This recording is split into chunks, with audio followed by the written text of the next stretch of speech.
meeting to order. Please join me in the pledge of allegiance.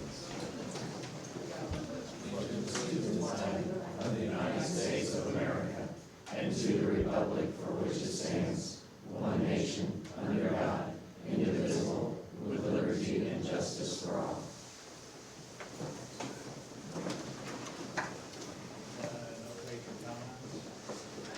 We need approval of the consent agenda. I make a motion to approve the consent agenda as presented. Those in favor? Aye.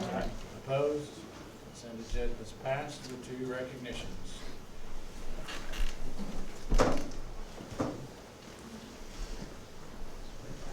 So it's a great way to start the meeting here. We're going to recognize some of our student athletes, and of course our parents. Thank you for making this possible, and grandparents, aunts and uncles. But Mr. Dreyer, athletic director, is going to help out this evening. We're going to be recognizing folks from our cross country and also from our soccer team. So I'm going to turn it over to Mr. Dreyer, and Mr. Blythe is going to help out here in some recognitions. All right, awesome.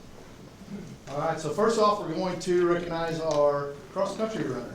To qualify to be recognized at a board meeting, you must meet the criteria making an all-state nomination, all-state team. Okay, so first, we're going to do state qualifier Clayton Bounds.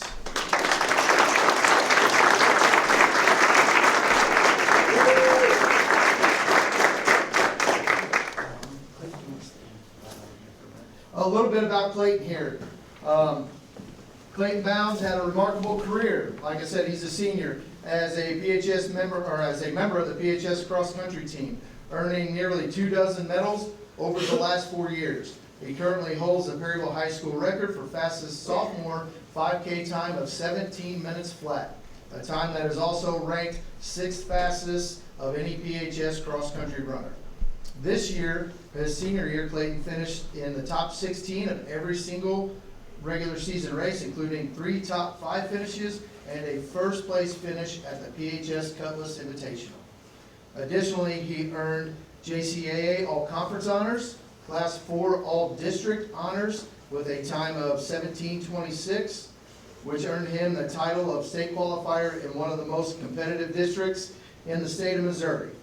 At the state championship in Columbia, Clayton ran a 17-minute, 27-second race with a blistering final 1,000-meter uphill finish, during which he passed 7 other runners in a thrilling finish to an inspiring cross-country career at Perryville High School. At the state meet, Clayton finished 65th out of 158 runners in Class 4.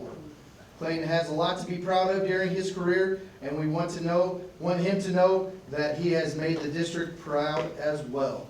Let's hear it for Clayton Bounds.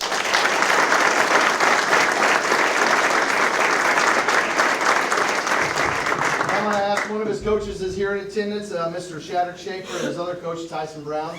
Couldn't make it tonight, but he's going to come up here for the picture.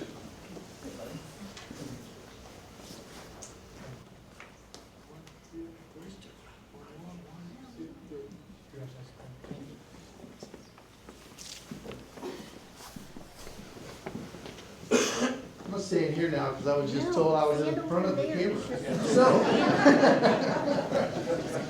next we would like to recognize our 2025 boys soccer team who finished 3rd place in the state of Missouri. They had an unbelievable season that was capped off with a trip to the Final Four. Okay, so first we'll have them lined up and we'll just call them by name since they are eager to go. First we have Trayton Barnett, followed by Cade Boundendistel, Noah Blythe, Brian Bonert. We have a couple student athletes that aren't here. They're in they either have a basketball game and or a band concert. Kai Dellen, Tristan Doublear, Jaden Gillespie, Des Hampson, Anthony Hernandez, Waylon Hoover, Colton Cannonberg, Trey Lucifer, Andreas Mattingly, Jace Oster, Ethan Pullman, Vincent Shaw, Karsten Schilly, Dexter Stratman, Oliver Tucker, Mason Wade, Aiden Wendell, Lucas Wright, and Lane Yamnitz. Our coaches are head coach Jerry Fulton, assistant coaches Dwayne Hadler, Michael Volansky, and Stanley Volansky. So if we can give them a big round of applause.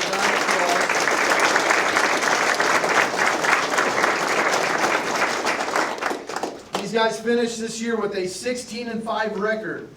They won the Southern Boone Shootout. They were JCAA Conference champions for a remarkable 7th straight year they won the conference. So they were Class 2 District 1 champions, Final Four qualifiers with a 2-1 win over Bayless in the quarterfinal game, and then ended up in 3rd place with a 3rd place finish in the state tournament with a 5-1 win over Harrisonville. So we want to say thank you to these players and coaches for all their hard work this season. You gave this community and our school district a lot to be proud of. So let's give them a round of applause.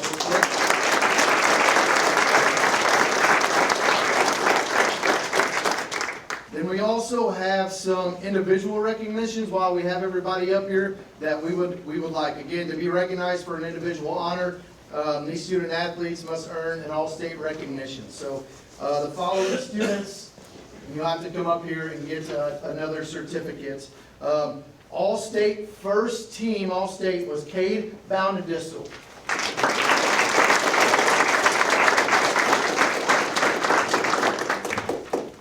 Cade also was all-team first conference, first team all-district, and all-region. Good job, Cade. Next up, all-state first team, Trayton Barnett.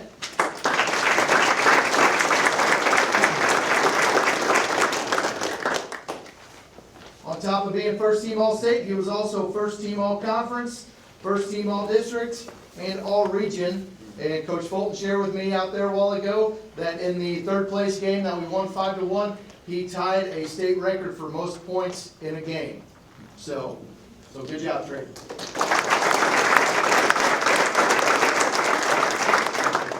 Second team, all-state, Waylon Huber, goalkeeper.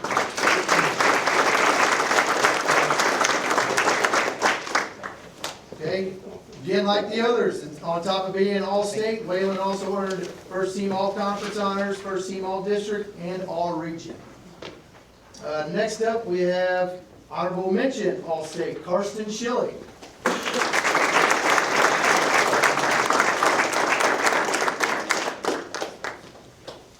On top of being honorable mention all-state, Carson was all-conference, first team all-district, and all-region as well.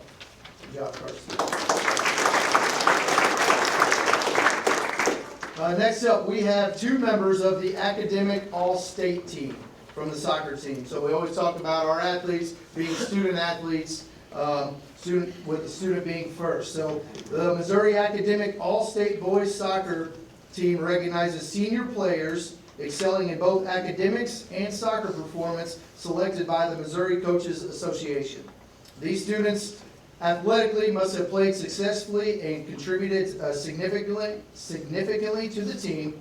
Academically, they must have a 4.0, a strong ACT/SAT score, and a high-class rank. And what's really neat about these 2 guys is that currently, right now, they are tied at number 1 in the class rank of the class of 2026. And that is Mr. Dexter Stratman.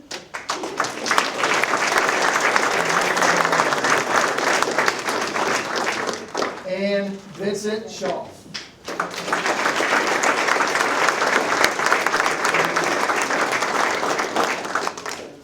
So they are, a lot of our student athletes are excelling, but I thought when we were looking into this, I thought it was pretty neat that currently they're tied out of the entire senior class at number 1. So good job. Let's give Dexter and Vinny another round of applause.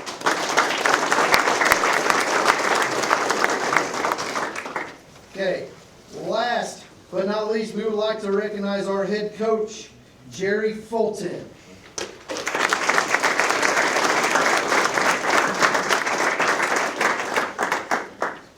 Okay, so we are recognizing Coach Fulton today because he earned several different awards this fall. Jerry earned the JCAA Conference Coach of the Year, which is actually, I think, the 10th one that you've earned.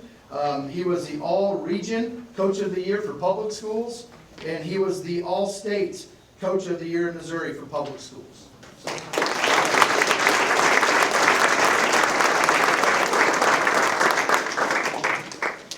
So thank you parents, thank you soccer team for coming in tonight, and that's all we have for recognition.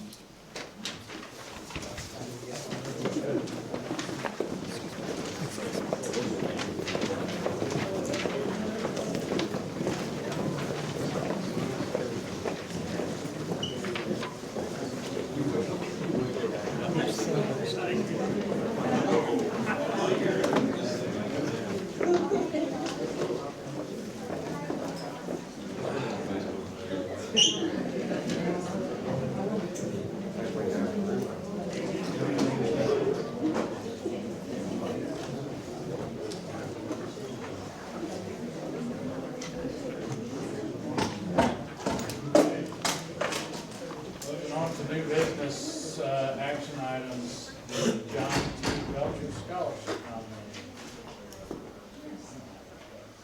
Okay. Kevin and I, last Friday morning, I believe it was, came for interviews, with Mr. Shadrick and, Ms. Gillespie. And, we met in Ms. Martin's, she was very accommodating and let us do the interviews in her office, so thank you very much for doing that.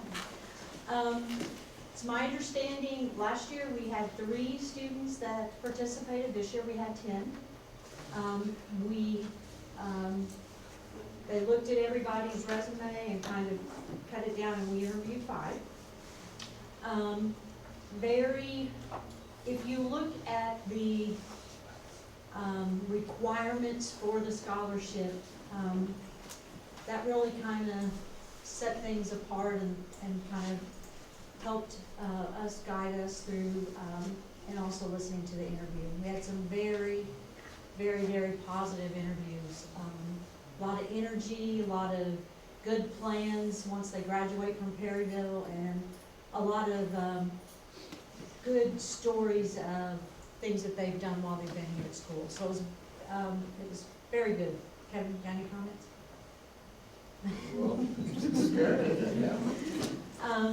So after we had the interviews, we decided on Lydia Shrimper for the recipient and to represent us with the scholarship.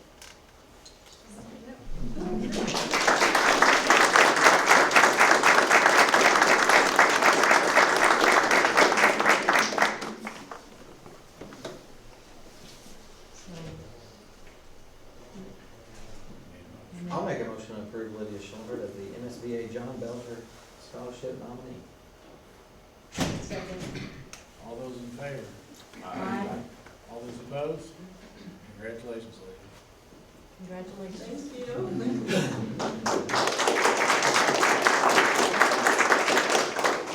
All right, moving on to the district audit. I think that's That's right. Move forward so I can use your table. Yep.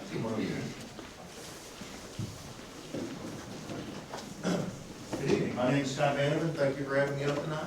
My associate, Jack Blake.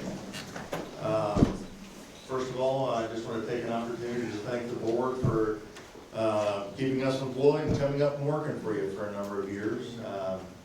We'll quickly go through the results tonight, but before I start that, I do want to brag on one of your staff people here. I always ask my staff when they come out of the field how they do and how things are going. And it makes a difference when you, the board, have employees that care about doing a good job and that kind of are very responsive. And what I'm told from my staff is when they ask for help or they have questions, and your staff here is very responsible, very organized, very professional. and makes our job easier. And also, you're gonna see in the performance of your numbers, makes you a better district. So I wanted to point that out. I think you need to hear that from an outsider. Sometimes you take that for granted. I can tell you, we go places sometimes where I can't make those comments. And so I just wanted to take a minute to point that out. Don't take that for granted. So, opening reminder, I'm gonna go through the audit report. Well, luckily for you, I don't read much of this report. I'm just gonna hit on highlights for you, kind of give you the 30,000-foot view. I kind of look at things for presentation purposes. If I were sitting in your chair, what do I want to hear? What do I need to know? So I'm not going to read all this to you, certainly after the fact. If you happen to read the report or you have questions, you can reach out to us. We're happy to address any kind of issues or questions that you would have. My reminder, when you look at an audited statement, that's your bound big book here. The first thing that you would want to think as a board member is, where do these numbers come from and kind of how do they get here? You know, and the key thing to know is what your basis of accounting is. So we run a modified cash basis. That's very common in Missouri school districts. It's the most common reporting type. Your home checkbook is true cash basis. This has some, basically takes that cash basis and modifies it for a few things. What you want to know as a school board is, well, what does that mean when I look at something? Well, revenues are revenues basically when they're deposited. Expenses when we write the checks, kind of like your home checking account. That does mean, obviously, we could manipulate the statement to a certain extent. You know, you're kind of limited on that, but you know, depending on when deposits are made or when checks are written, it'll affect our bottom line versus, you know, GAAP accounting where you've got revenues and expenditures trying to match in the period they're earned and expended versus when the actual money goes out the door. It's very common. This is the most common type of reporting for a school district. I just like to point it out because I think that's important when you review a financial statement that you kind of know, well, where do these numbers come from and how are they prepared? Now, the first thing you'll see when you open that up, page 1, you'll start with our audit opinion. And I'm pleased to report that you have a unqualified opinion. That's the best opinion, that's the highest opinion, so you got the top score. There are 3 other ratings below that, so you can pat yourself on the back and kind of cut to the chase and say, how do we do? We did as best as we can. That top category of unqualified, we didn't have any kind of qualifications or any kind of findings to report. Now, behind that opinion letter, there's going to be a few exhibits. And these are the only exhibits out of this lengthy book that I'm going to cover. The rest of it, I think, is pretty self-explanatory. So you're going to see exhibit A, B, C, and D. So A and C are mated, B and D are mated. A and B are government-wide financial statements, then C and D get in to taking that government-wide and breaking it out into the funds. So if you look at A, you look at C, you're going to see the same numbers. It's simply breaking the government-wide back into the funds. When we look at your position at the end of the year, we increased our governmental fund balance by $2,084,000, about a 21% increase from last year. Our general fund increased about 11.8%, up about $968,000, and our larger increase went to our capital projects fund. We didn't have any major expenditures there, so it went up 70%. The unassigned balance that we have here in our net position is well above our district minimum policy threshold. The capital projects fund had an increase. You know, we didn't have any big expenditures for the year. That gives us additional resources for facility needs in a future period. So you can kind of see in A and C, the $11,869,452 of our total net position and our fund balance. So B and D are going to show the receipts and expenditures. So the kind of way that works is if you look at the top of Exhibit B in the middle, you'll see charge for services and operating grants. Those are program receipts, and then On the bottom third, you'll see general receipts, and you have to add those three together to get our total receipts, which shows up in a little easier to read format out on Exhibit D. We ended up with $30,629,951 of total receipts. That is a slight decrease from last year. When we looked at the overall revenue positions, our disbursements decreased about 8.3%, and our revenues were strong, stable, just a slight decrease in it, less than a percentage. So when we look at that overall net position, where we see we added $2,084,000 to our net position, it has to do with basically stable revenues in the management of our expenditures. Disbursements, in particular in our capital outlay and our capital projects fund, reduced significantly. We continue, like many districts, to rely on local and state funding.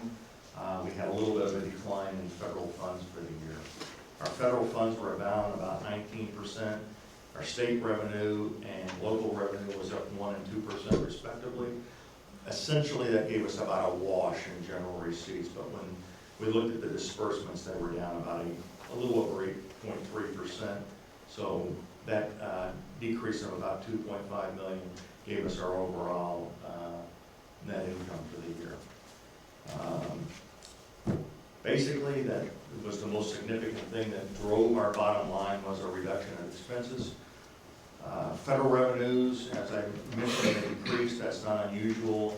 We've come out of COVID and we've kind of seen some of the federal revenues decline, not just here, but at other school districts as well, as we come out of COVID. Our local and state revenues increased modestly to help offset some of that loss in federal funds. I would basically say that we had stable revenues, a little lower spending. That increased our overall net position.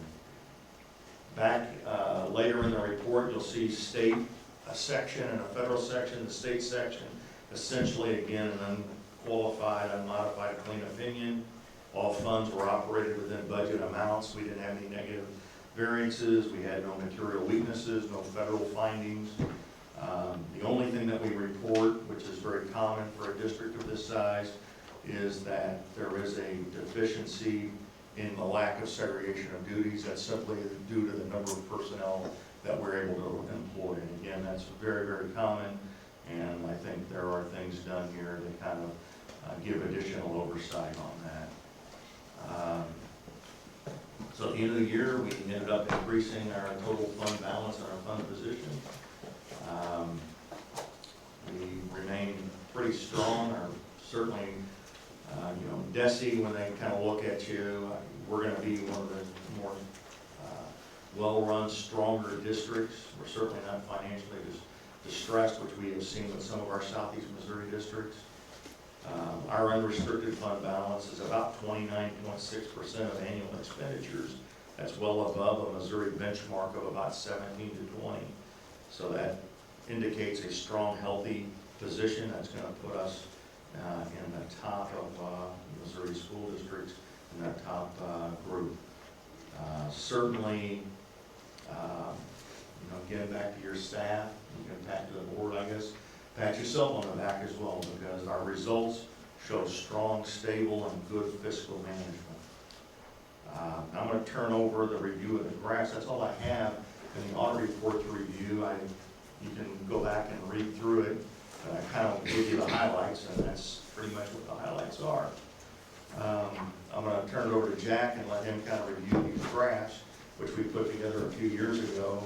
Really, again, thinking of, in terms of I was sitting on the board, what do I want to see? Well, only accountants get excited about a page full of numbers.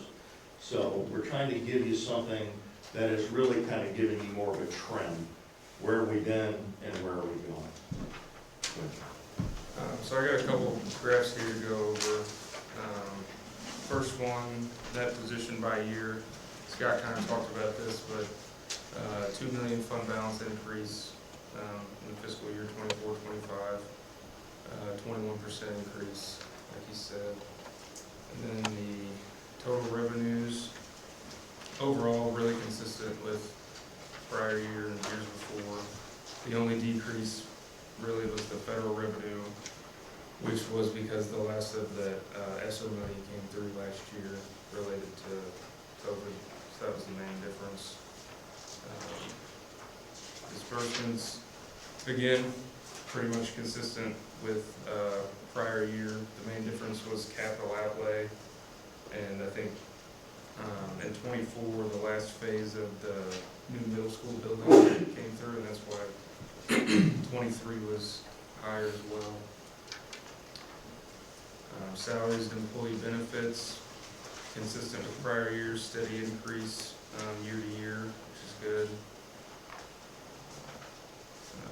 Food service revenues and disbursements, consistent with prior year. There's a little decrease in revenue. Served about 15,000 less meals than in prior year, which is about a 7% decrease. And then the same thing with transportation, 7% decrease in revenue. But also reduced fuel expenditures. And expenditures also went down because one bus lease purchase agreement was paid off in the fiscal year 2024. We got ADA by year, average daily attendance. We've seen a slight decrease in ADA over the last 3 years, only about 1%. And then on the plus side, the elementary and middle school ADA has been increasing by about 2% per year over that same time, but overall holding steady. And then the last slide, federal award expenditures, kind of talked about this with the overall revenue. A little bit of a decrease due to the last of that ESSER money coming in 2024. And you can see it kind of coming back down after all the COVID money in 21 to 23. All right, so that's kind of it in summary. We'll entertain any questions anybody has. And again, I want to thank you all for inviting us to come up and visit with you for a few minutes. We're certainly available year-round if you have questions or you want input on something. We act as your auditor, but we also want to see you succeed. I think your district is doing very well. It seems to be very well managed. It's very strong. You're in a very fiscally sound position. So, If you were grading it like a student, what grade would you give? well, this kind of performance, you have to be in the A range. This is going to put you up at the top percentage of school districts. And I guarantee you, if you look south, you're going to see a lot of financially distressed districts. We're sitting out here, we're on the opposite end of that spectrum now. You've had some storms and things come through, and obviously we're meeting over here, so it's certainly manageable, but you've got some building projects that you're going to continue to work on. So, but I think you guys are doing a fantastic job. And again,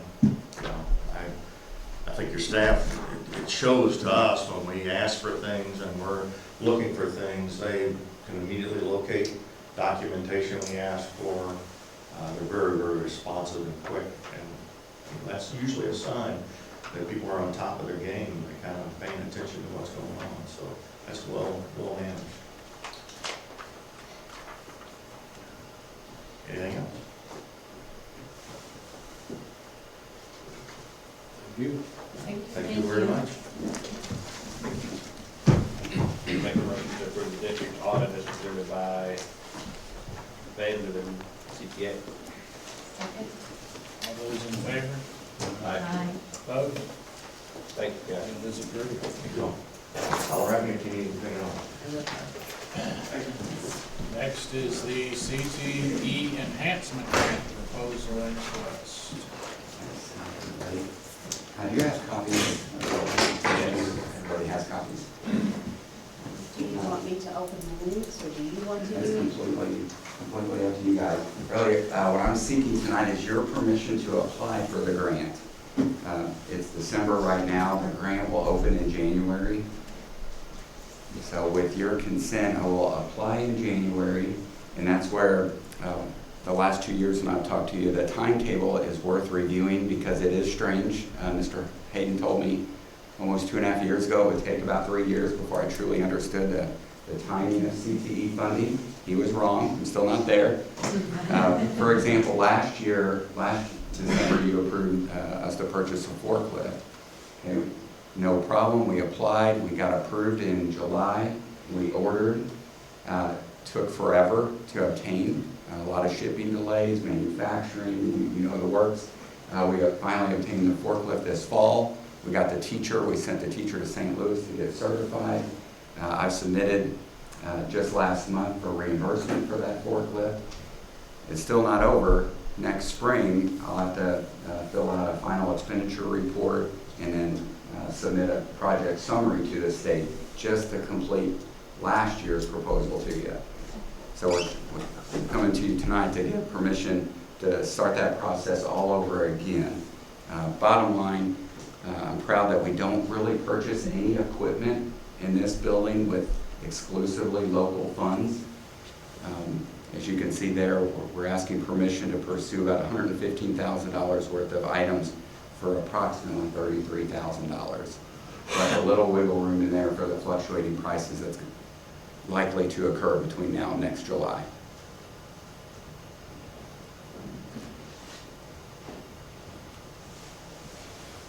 And these numbers are already in your budget for next year, correct?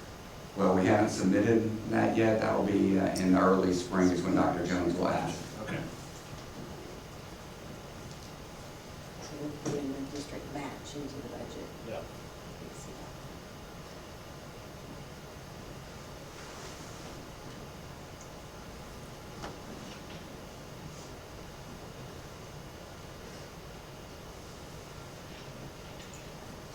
Any questions, concerns? Make a motion to approve the CTA enhancement grant proposal as presented. All those in favor? Aye. Opposed? Thank you, Mr. All Mayor. right, thank you. Cross your fingers. The state's been good to CTE the last couple of years. Appreciate it. Next up is the temporary central office bid.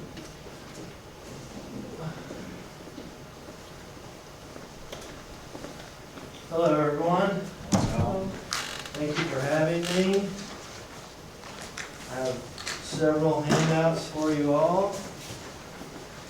First one is a bid tabulation from our temporary admin bid, which we did last week. Very happy with the results. Second handout that has to do with that is the bid summary sheet. So I'll take one and pass it down.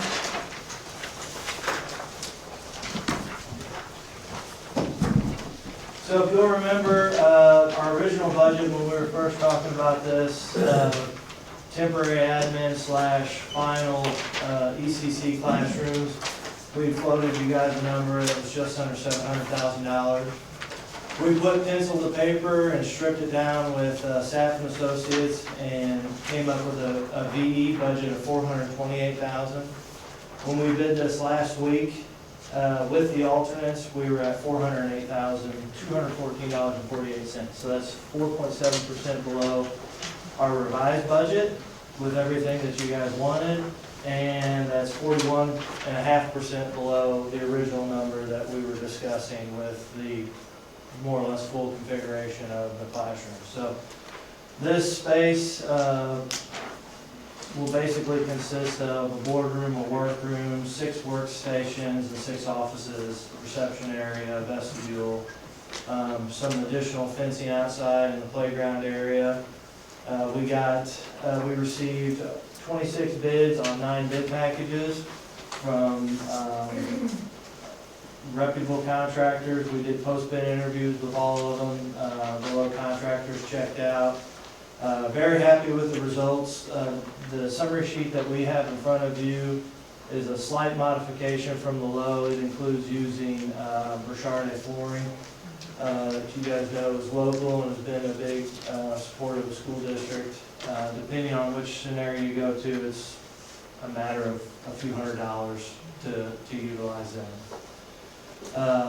But with that being said, if the district were to award these bids tonight, we would be looking at getting started right away and trying to finish this by the end of February so that you all could move in and get out of your current situation.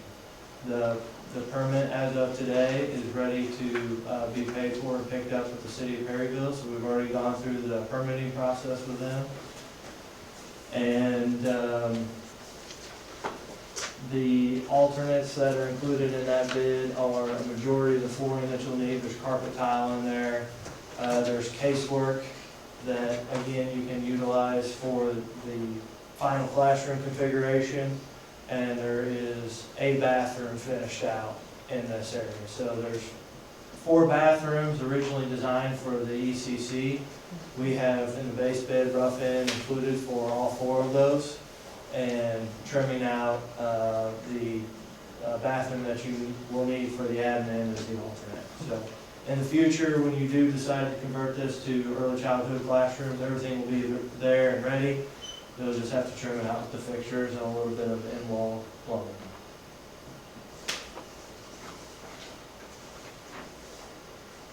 As I look through these bids, the HVAC bid, Yes, that one is half of the rest of them? it is. Matter of fact, I'm glad that you bring that up. So Associated Sheet Metal, feel extremely comfortable with them. They do a majority of our HVAC work. Nothing against the other HVAC contractors that submitted bids. And that's a very good observation that those numbers are very close together and this one is below. However, the number that was submitted by Associated was more in line with our budget.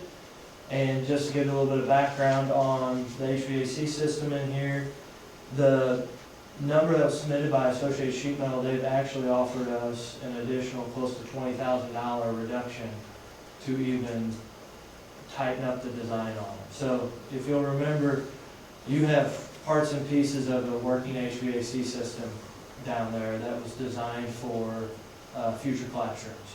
Right now, our current design documents have modified some of the piping and replacing some of the controls to make that operational, in addition to adding ductwork. What Associated has said is we can make the existing system work with the existing piping and the existing controls and just doing the ductwork. So they've offered us a significant reduction. We've got the mechanical engineer of record is actually reviewing it currently to give us a second opinion on it, but I feel very confident that that will be an additional savings that we'll be able to take off of this. The other part of it too is that if you do convert these to classrooms at a later date, there may be some additional HVAC work that you're going to have to do anyway. So we're trying not to spend any more than we have to on this segment of it, because there's probably going to be some fresh air requirements for the final design anyway. So we really don't want to. We're trying to minimize how much we spend in that regard.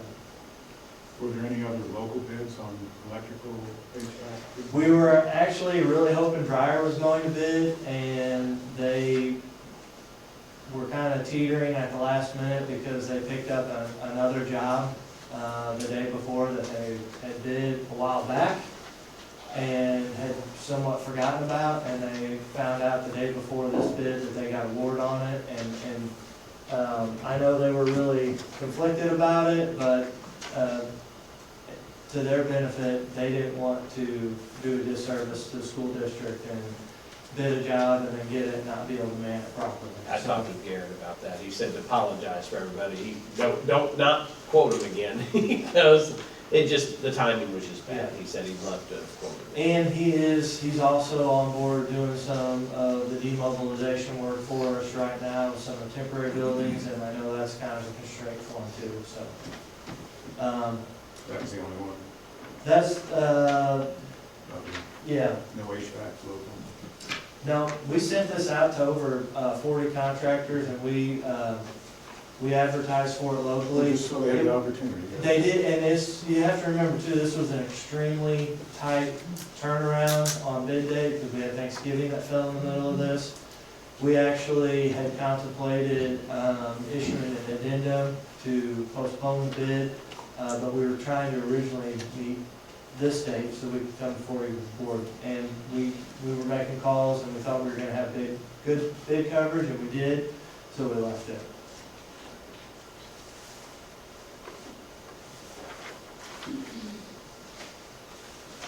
Time frame is, In February, hopefully sooner. Most of the work's inside, so weather shouldn't even be a big factor, right? That is correct. There are some long lead times on doors and casework and possibly some of the electrical equipment, but nothing that wouldn't keep us from getting started.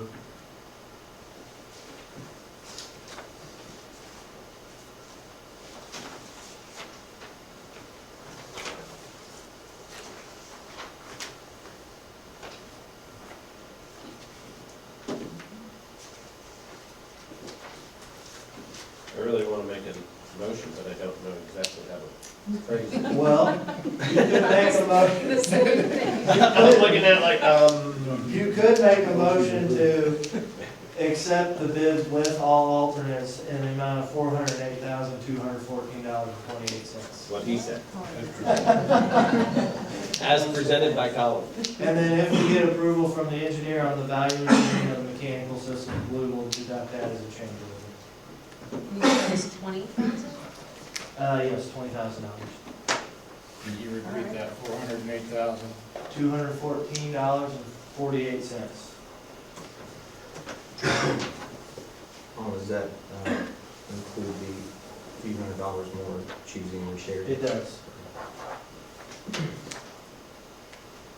A second. Someone second? I think so. All those in favor? Aye. Opposed? Thank you. Appreciate it. I think you're still up Okay? Geotech services, can I do that one first? Sure. Or, well, 5 and 6 go together. As you remember from last time we spoke, you guys gave me permission to engage a geotechnical engineer. I think the amount was not to exceed $5,500. I went back and got 3 proposals, one from Holcomb Engineering in the amount of $3,958. I got one from SCI for $10,250, and one from PSI for $13,500. So, my recommendation would be to, engage Holcomb Engineering. Holcomb has, also done all the previous work that we've done here on campus, so they're very familiar with, your campus, which, as far as geotechnical goes, that is, very convenient to engage them since they're familiar.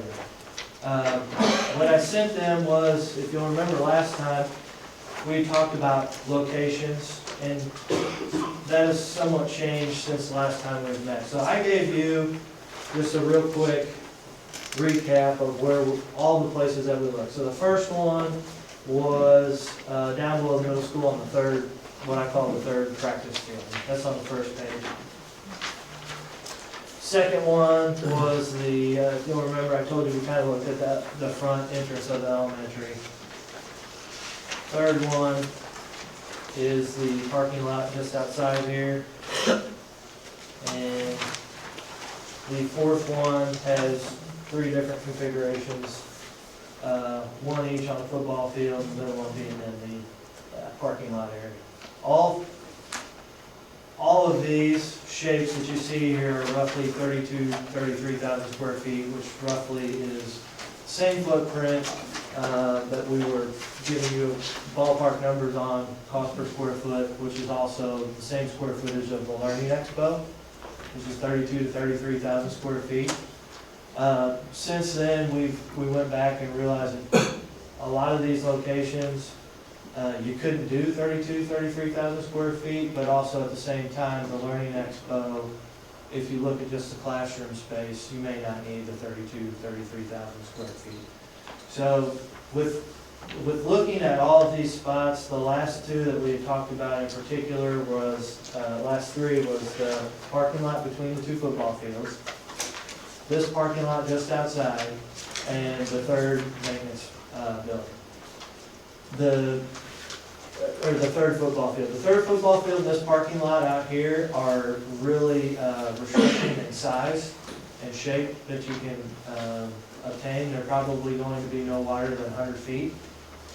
And this particular site out here has utilities running across it after we looked into it, primary electric, that's not going to be cost beneficial from a cost standpoint to relocate, and from a timing standpoint is not going to be good to work around. And we think that this may be undocumented fill, so it's not the best building site. It would require a lot of soil remediation. Again, that is something that would be verified if you did a geotech in that location. But the site I think that we would probably best recommend for a building like this is probably going to be the parking lot between the two football fields. It's flat. It could work nicely with your long-range planning on what you do with the high school. And while we haven't been able to determine it yet because we haven't really started design, we do have a new electric service over there that is feeding the band and choir and fitness. So assuming all that would check out and we would get the blessing from citizens, we could utilize that. And so that site, from a cost standpoint and from an accessibility standpoint, is probably the site that we would recommend. However, if you choose to do a different site, that's fine too. The proposal is for any one of these sites for geotech.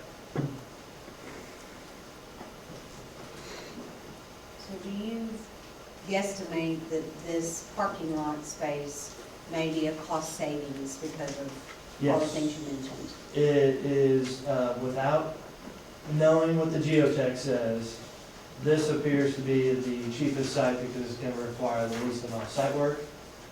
And it also gives you the most flexibility with the size of your building. The other sites, we're really going to restrict the overall width of it, which may not be a bad thing, but this gives you a little bit more options as far as overall shape.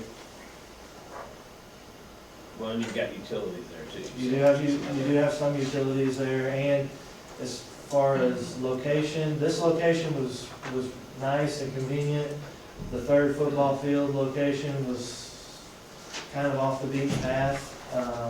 This one is centrally located and could fit in nicely with long-range planning on your additional buildings or changes of the high school. And in addition to football, your football field and athletics.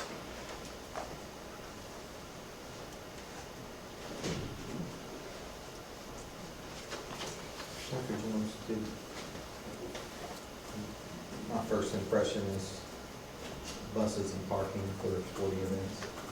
But this area was kind of corridored off during this season of football. Any thoughts on that? Was it cumbersome? Was it? So we had a lot, and those who worked with us, the football parking lots, Mr. Hayden, there was a lot of carryover, a lot of parking people chose to park in the middle school parking lot this past year, who hadn't in the past. And then we had the upper new gravel laydown lot as well, so I think we're able to handle that, would you agree? The carryover into those other two spaces. From a long-range standpoint, we should get that asphalt parking lot where the expo is now back. Yeah. You will also For all have, on-campus parking. you will also have that rock that is on top of that Yeah, asphalt. it's a big, giant parking lot. Another parking lot. Big road. And Director of Transportation, did you visit with her on this? I have not visited with her yet, but our admin team, including the high school admin, have some really very exciting ideas about bus loading and unloading and traffic flow, which we think will also result in some very positive changes with supervision.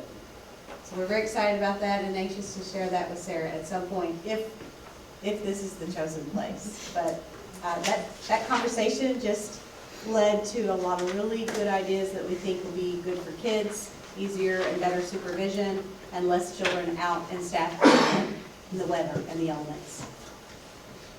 As a parent for the football games, I think it was fine. It wasn't too cumbersome.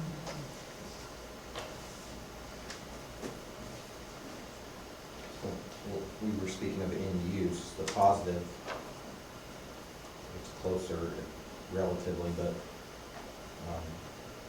if we had to have locker rooms, it's a little closer, I don't know. If later on you shifted it to that. Yeah, regardless of where the football field is. You know, you could have a cost savings of not having to have a place for concessions, public restrooms, locker rooms, and all of that, if that could end up in this building that's already there.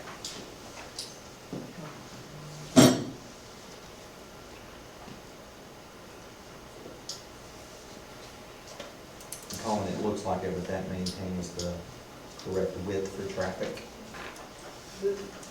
Yes, so that's a rough shape of 32,000, which is what I was showing you was what originally had footprinted as Festus's indoor, and it was the full width of a football field, which is 160 yards. So we don't know that you're gonna need or want that width necessarily, but we are going to have to make it to where you do keep that full drive, which is probably 25 to 30 feet wide. We wanna keep that open. And so maybe that building gets a little bit narrower and a little bit longer. Or again, maybe when we get into this, maybe you don't need 32,000, maybe you only need 20,000. And you can alter the shape of that edge against the. Yep.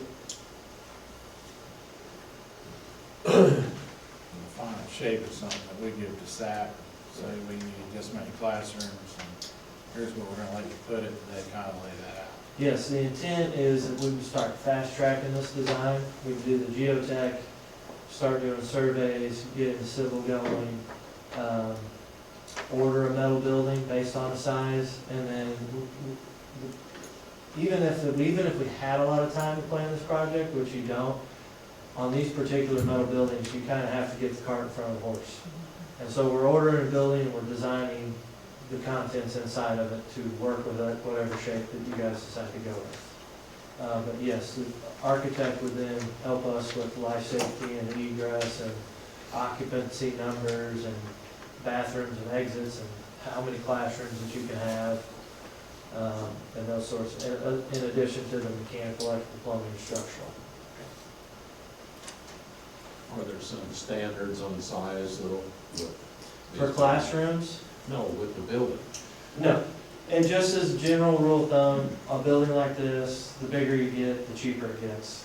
So there's a lot of economy of scale, but these buildings can have interior columns, they can be clear span, they're very versatile, and you want to keep them symmetrical, I'll say that. But outside of that, shapes. Width isn't an issue then. No, not unless you get really wide and you tell them you want it to be clear span with no interior columns. Outside of that, width is not an issue.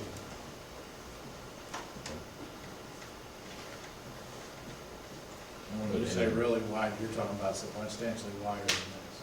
Well, like I said, I mean, we've done an entire football field width without columns in it, and it worked fine, and it did not, they paid a little bit of a premium for it, but all things considered, that's pretty wide without having any columns in it. So there would be potential savings if you said you didn't want interior columns, but that would also maybe limit your end use or adaptability to change it in the future.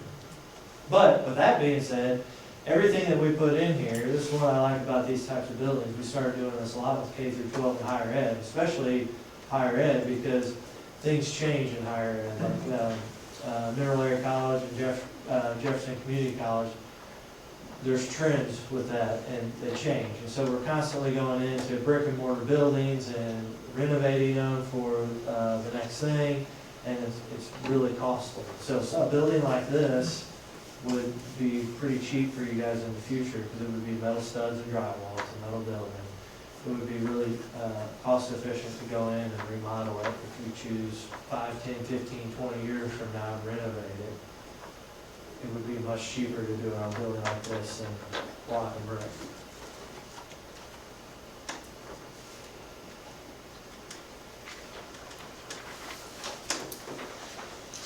I think that's the best location, probably not, somebody's presented here. Makes pretty good sense to me. Looking at it.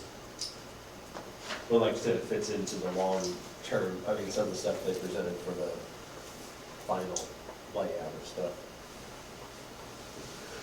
We can move ahead with the geotech. Is that what you need for that? I need approval to engage Holcomb Engineering at this location. In the amount of $3,958. Motion to approve geotech services as presented by Colin.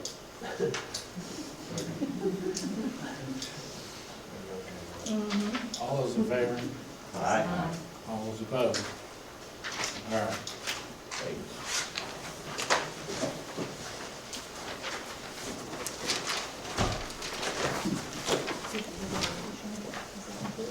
We'll let that one just- The location is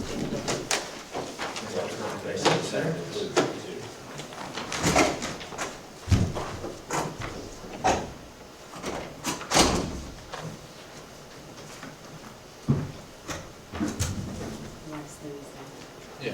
Colin, you might want to hold up just a second. We Nice just want to talk to you a little bit about the So contract the discussion. next piece, number 7, is the contract, construction manager contract Okay. discussion. So we had inquired about potentially making an amendment to the current construction management advisor contract. And our advisement is that we can continue to operate and do the work that you are doing for the other emergency services under that contract. But it would be advised that we create a new contract for a construction manager at risk for this building project, so that Brock Miller could participate in that. You're good with that? I am good with that. To be honest with you, I would prefer it. I think it would be better for the district. We do a lot of construction management risk and not much CM agency. I think CM agency has worked well so far, but CM at risk gives us the ability to perform some of the work equally with other people, which helps you guys control cost and schedule. And also too, from a admin standpoint, right now, we don't pay the bills. So we review the bills and we send them to you guys, and you guys have to pay the bills, and there's a lot. And with this, we do all that for you. So I'm sure that would probably be much more convenient for you guys. Because I know you guys are limited, and it is a lot for your staff to undertake what they're undertaking right now. Dr. Jones, does hiring an at-risk require an RFQ? No, An RFP. not for this specific project. According to what I was told, they would need an RFP, just a proposal, we'd just be bidding the project. Just from him, because, Well, we would have to open it to everybody. okay. So to enter into a change in his contract, that, we could just do that, but he will still have to bid the building and the project, like all the other people. Which is sort of why I asked him if he was okay with it, because now it puts you back in the competition market, but you're Yeah. used to it. Yeah.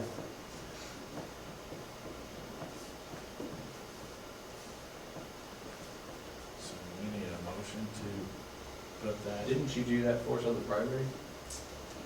That was not us, no, but you did. No, you're right, The middle school. sorry, middle school, That was hard bid. was it, okay. Okay. So what is the difference between hard bid and construction manager risk? Construction management at risk, there's several differences. The main one being construction management at risk. You're working with someone kind of like you are with us now. Before design, during design, after construction. The similarities with a hard design bid build, which is hard bids, we still have risks. That's why they call it at risk. We carry all the insurance. We have liquidated damages. We carry the bonds. So right now, everything that we're bidding out, those contractors are having to pay the bonds themselves. And a lot of them aren't used to doing that. So with construction management at risk, we carry the performance and payment bond. And we have that's a savings to the district too, because we have the lowest rates the state will allow as far as bonding goes. So we pick up the bond for everyone.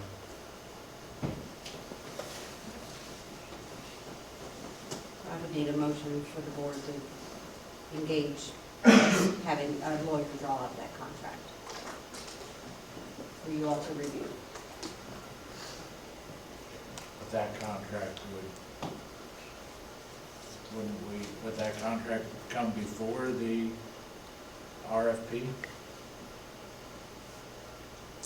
That contract would come before we would put out the proposals for the bid on this Yeah. building. Yeah. Okay. I'll make a motion to have lawyers draw the construction manager at risk contract.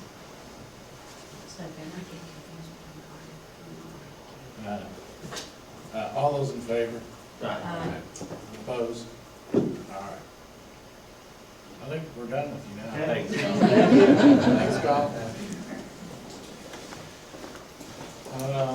Any other informational items on storm recovery? Superintendent report, employment opportunities.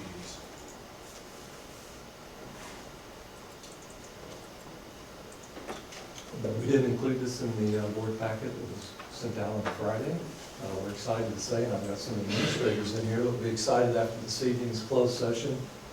Conducted interviews the last couple of weeks. We're going to be making some recommendations coming up in closed session for some teachers. And we will be filling a few of those spots that are listed there on the 26-27 school year. And also some bus driver and among others. So we're real excited about that. Any questions on the employment opportunities? Thank you. Attendance report. We've got an awesome group of people that's going to take my spot this month and talk about attendance. And we got some handouts. We always have handouts. We understand what it's like to sit in the back row and try to get the time to really come up with. So we'd much rather, you can just click it when we tell you. Okay. It's not interactive, it's just. I'll wait. We don't have a section. Madam Chair.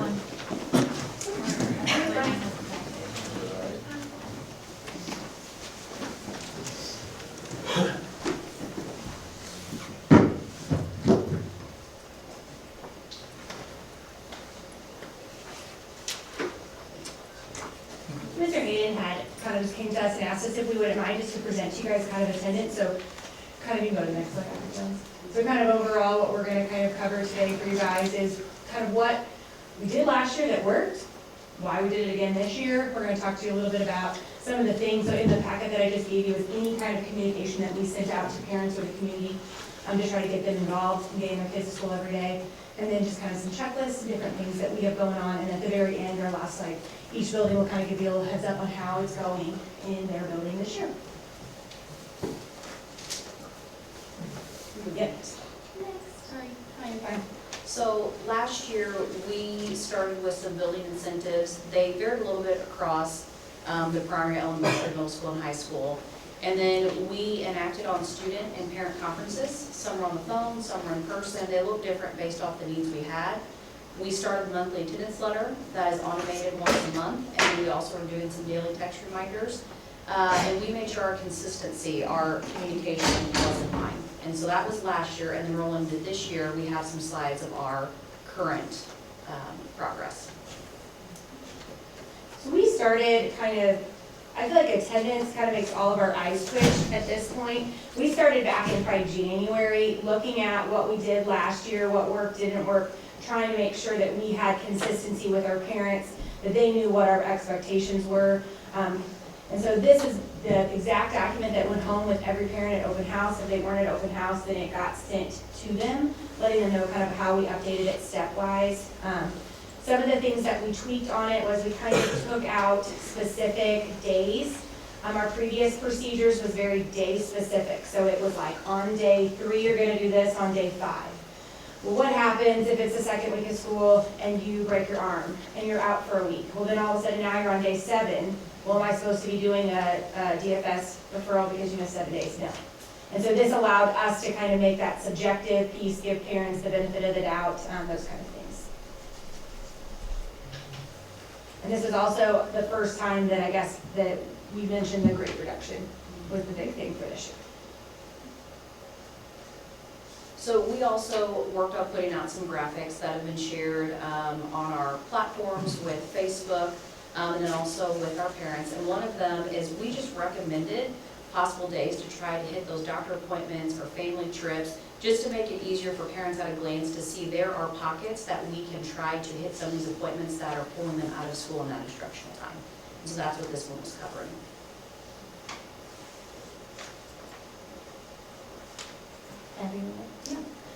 So this one's covering about how every day counts. A lot of parents get very confused on the fact that we're a minutes-based calendar. So if they pull them out consistently for doctor's appointments or consistently for one reason or another, check them out early, or they're running 10 minutes, 15 minutes behind in the morning times, they're not realizing that every minute adds up. So this kind of helps with that.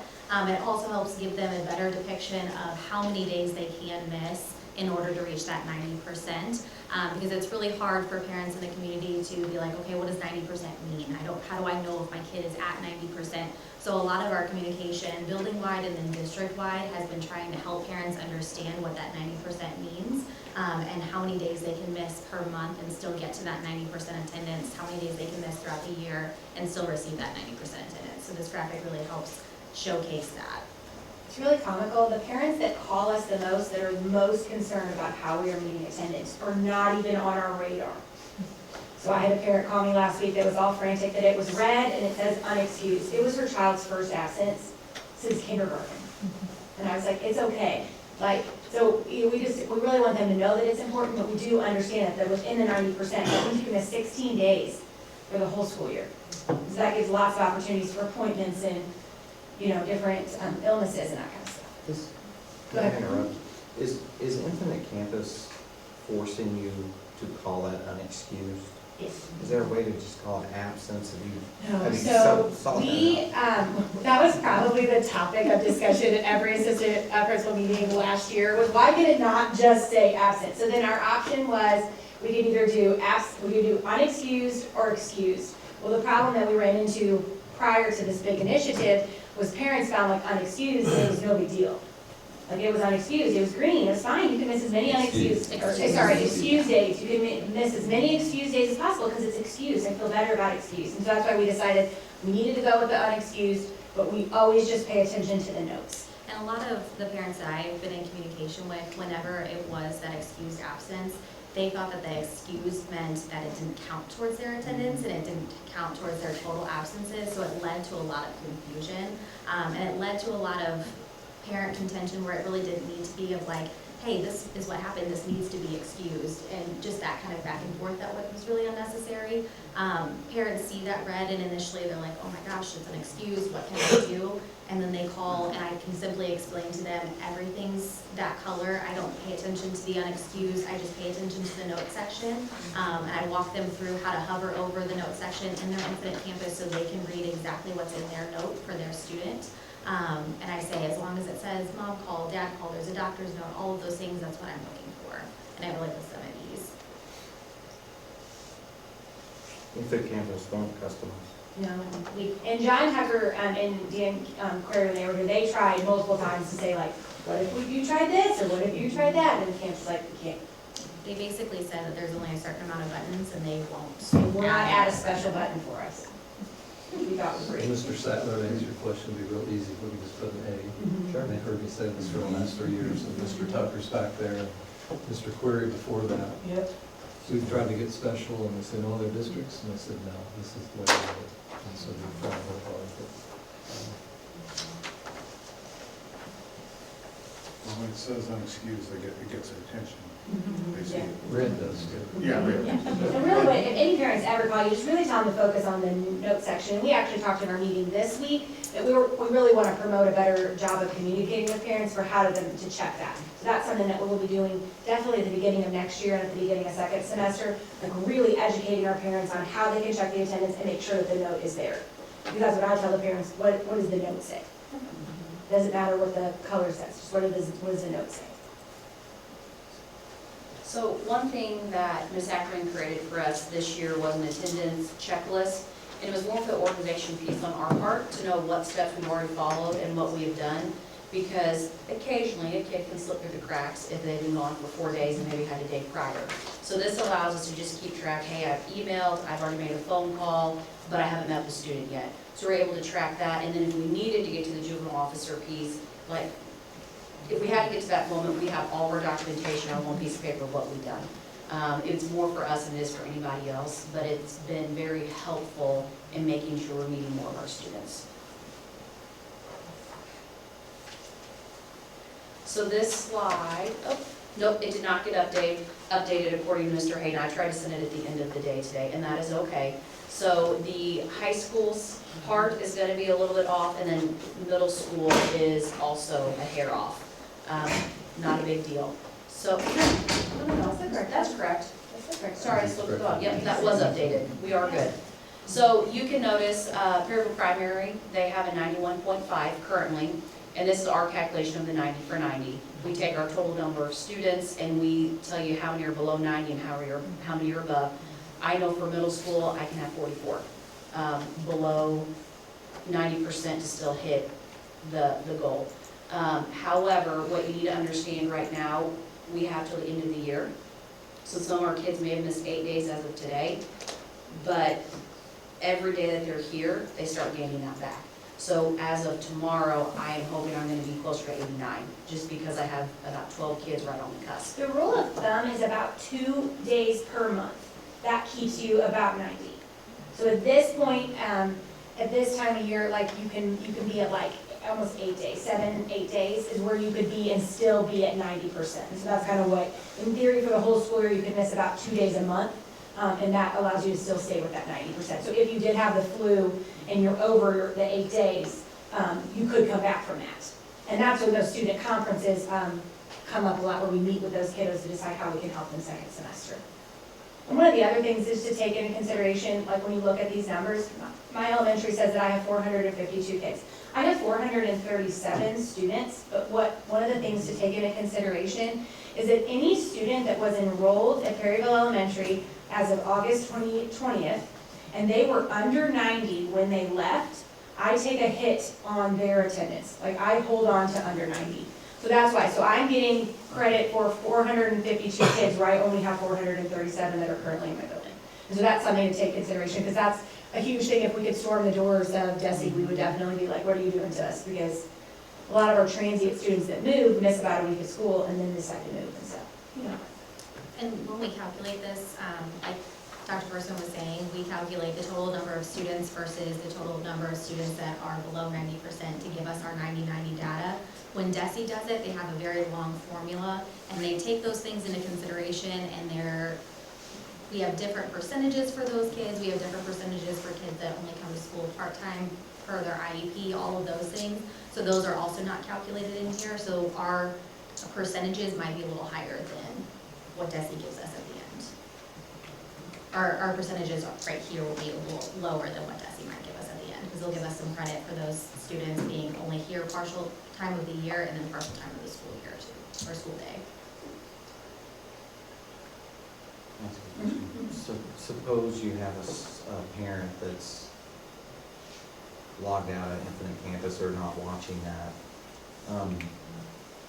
Is that grade reduction gonna be a surprise, or is there always a touch before it? And when does that begin? Yep.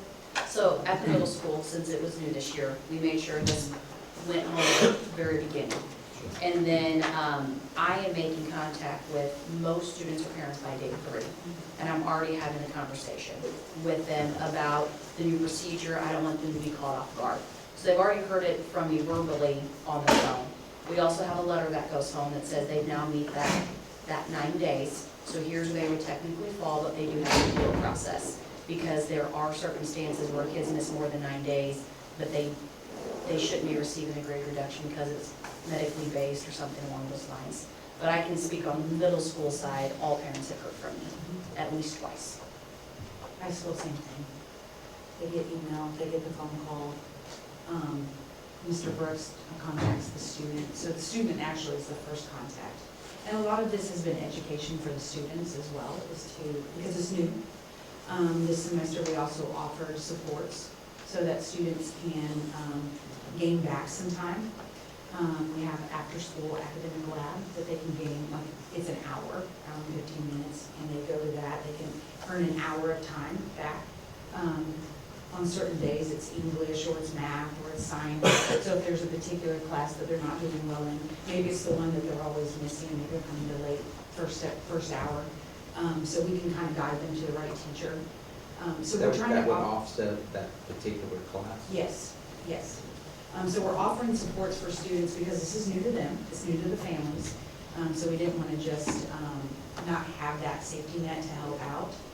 And many of them are taking advantage of that.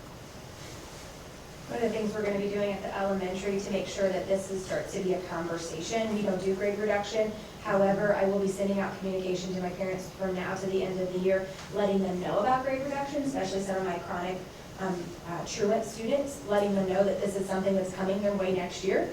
Like, because I currently right now, I pulled mine, I think I have 26 kids in my building that would be eligible for grade reduction, and like 4 of them are at 50% grade reduction, you know? And so I want that letter to go home to those parents for them to have that, wow, I would lose 50% grade reduction in each class. And so we're gonna try to make sure that communication starts even in 3rd grade, that this is something that we do, that we need the parents to start becoming more active in getting their kids here.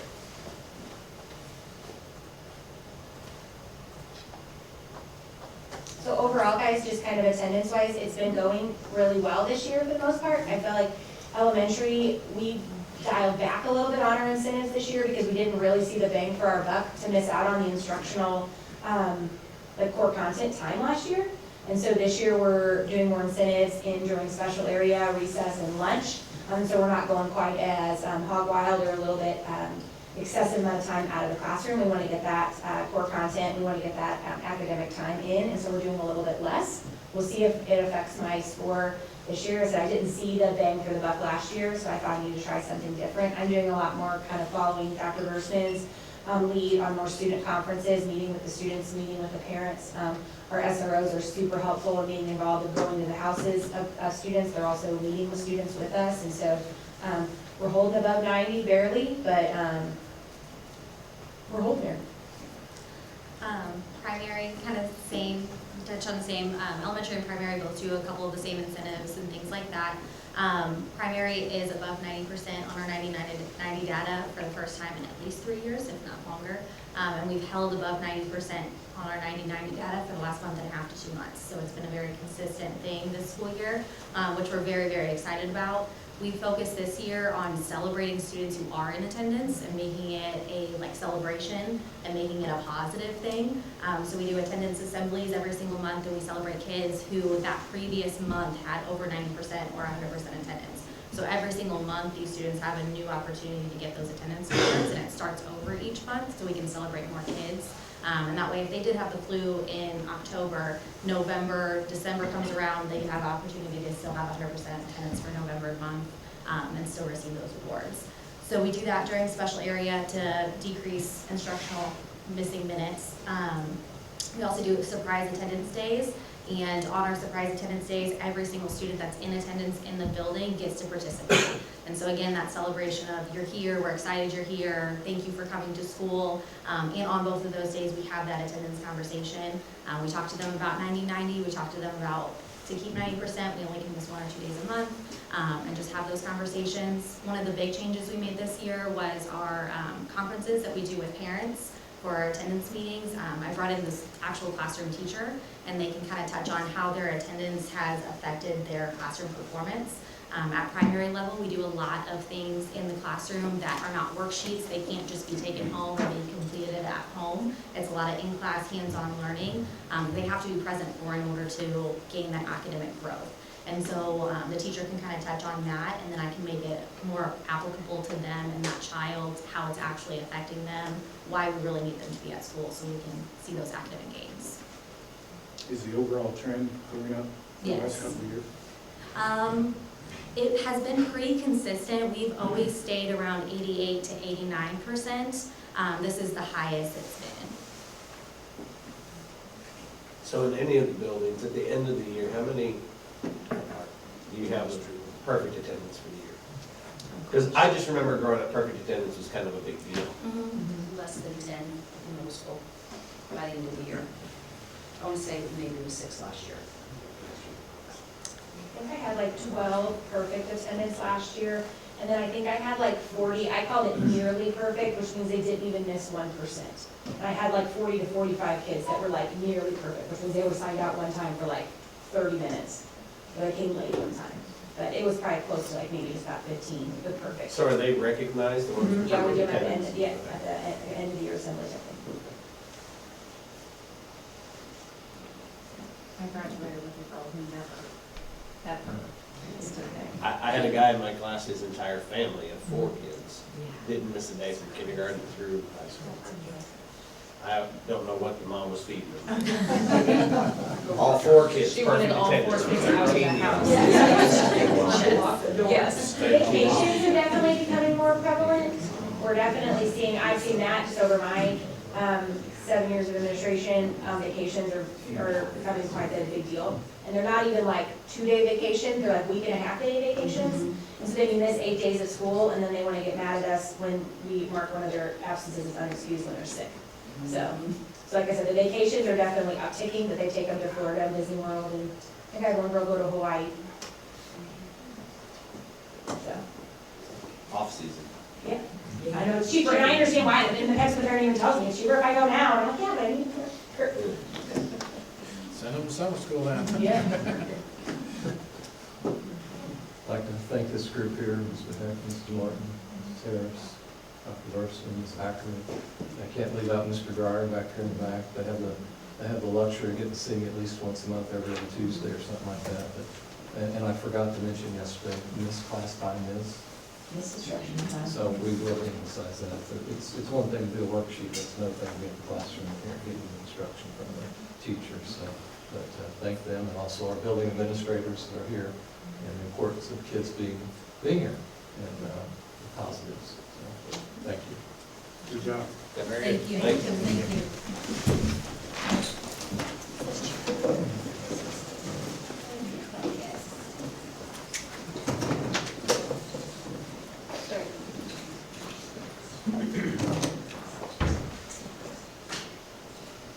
Financial report. I don't know that I need to do that after the audit report, do I? The financial report is attached for you all to take a glimpse at if you haven't already. Same format as before and in the past, but I do really appreciate the difference in information that was presented this time during the audit, that overarching opinion, as well as the extra piece that they do. I don't think that's anything that's required, that they choose to do that for us. That's very valuable. And the team and I use that several times throughout the year for other things. And then I also want to recognize our team, Lacey and Julie, because they are running the ship and keeping it a tight ship, and are extremely efficient, extremely organized. The audit was different this year, and so I don't think they knew what to expect. So the accolades and the positive comments that they made, I am certain very much it is because of the efforts of both of you and then others in the district. Those secretaries and other individuals that play an important piece in getting you all what you need. So a lot goes into that, so I appreciate everyone very much. I'm very grateful. Is this dated through the end of November? You know? And the only reason I'm saying that is there's not a lot of local revenue, and you start getting a lot of tax money in December, don't you? Yes, we got a check today. We got a check today, so it's not posted, but it will be. Okay. Yes. I was just curious if that's what it was. Yeah, so it's kind of interesting to statistically study when people go pay their taxes and make that December estimate. 31st. This year Little better. is a little better. And we had a very nice check came in today, so this year is different than what it was last year. So I think that's interesting.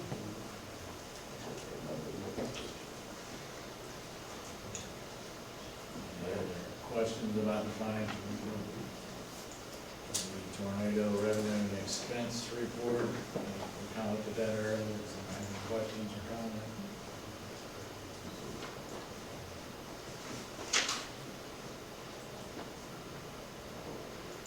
Seeing none, moving to the board newsletter. Mr. Ford has put together a newsletter for us again this month.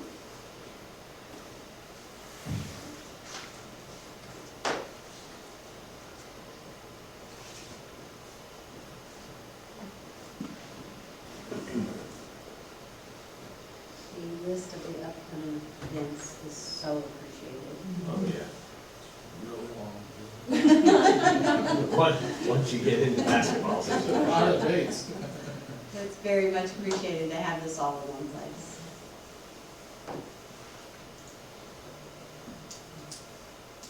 If you ever want to stop by, we can give you a printed out one to stick on your fridge. We would be happy to do that for you.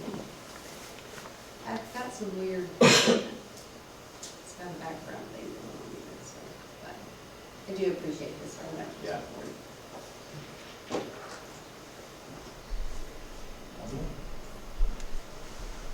Make a motion to adjourn the open session. Second. All those in favor? Aye. Opposed? Open session's adjourned.